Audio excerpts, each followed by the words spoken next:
Hello, well, to this video today we're looking at quizzes. Those regular viewers of the channel will know this is one of my favorite quiz tools. They've added two new question features. So they've added a drag and drop feature and a drop down feature. So we're going to look at those.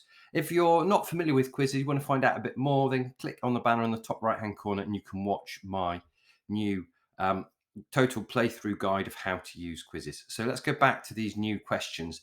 First thing to mention is because they have the little lightning symbol by them, you'll only see them if you pay for your unsubscribe to Quizizz. But anyway, let's dive in and have a look at them. So I've created a blank quiz. I'm now going to add a drag and drop question. So just as usual, you can type in your question there.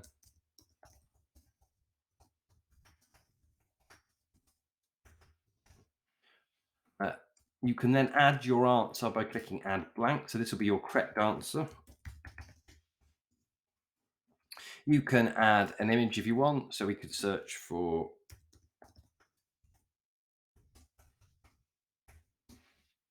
and pick something like that and add that just to make it a little bit more interesting. And then the add option feature allows you to add your alternative answers. So we can just add a few of those.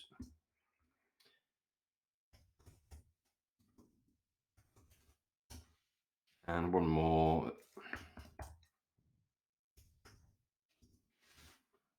So that's the elements added. So we've got a choice of answers, we've got the correct answer, and we've got the question. So we can then click save. So we've added that question. The other question I'm going to add is the other new question type, which is the drop down. So again, we can type in our question.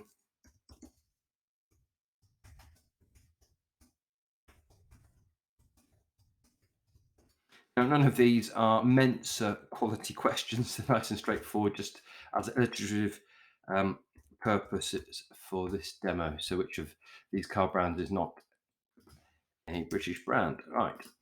So again, we can add our blank, which is our correct answer. So this is going to be, and then we can add our alternative answers.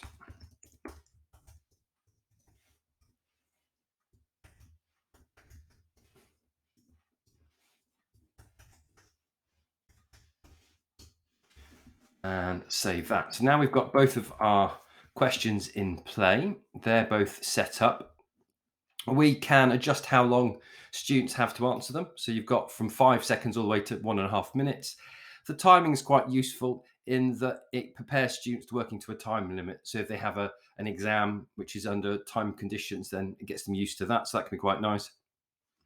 And if you wanted to, you can alter how many points from ungraded all the way through to 4. What's nice about both of these questions is they are auto marking. And you could tag them if you were trying to create a question pool related to lots of different questions. You could search for those questions to add to quizzes you create later on. So we've now got all of that done. So we're going to click save. What I'm going to do then is I'm going to open up a tab that you can't see. I'm just going to start that quiz playing so we can look at what those questions look like when we play. So I'm going to start a live quiz. So I'm doing this on the tab that you can't currently see. I'm just going to go through and make sure that my settings are right. So I'm happy with that.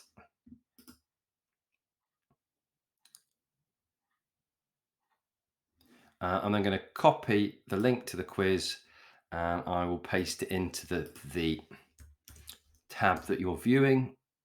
So this is what the students are going to see. So I turn off all the sound effects.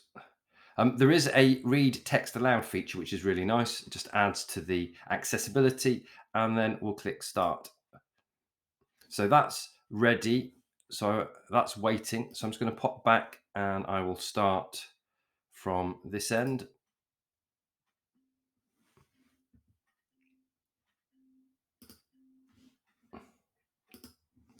And then I will head back. So this is what the students see. So they see the image and very simple illustration saying what they need to do. So they can click and drag whichever answer they think is the right one up to the spot. So we can add that one there and then hit submit. we can then carry on going. So in test mode, it's not going to show them the answer. It's something you can then review after the quiz is complete. So with that one, we'll choose that one and hit submit. So that's what the students see. It's in test mode, so they can't see the results, but they can see now the summary that they both got both of them correct. So that's what the students see. So I think the two really useful additions, the drag and drop and the drag question feature, really useful. Hope you found the video useful. Please do subscribe to the channel and join me again soon for more EdTech videos. Thanks for watching.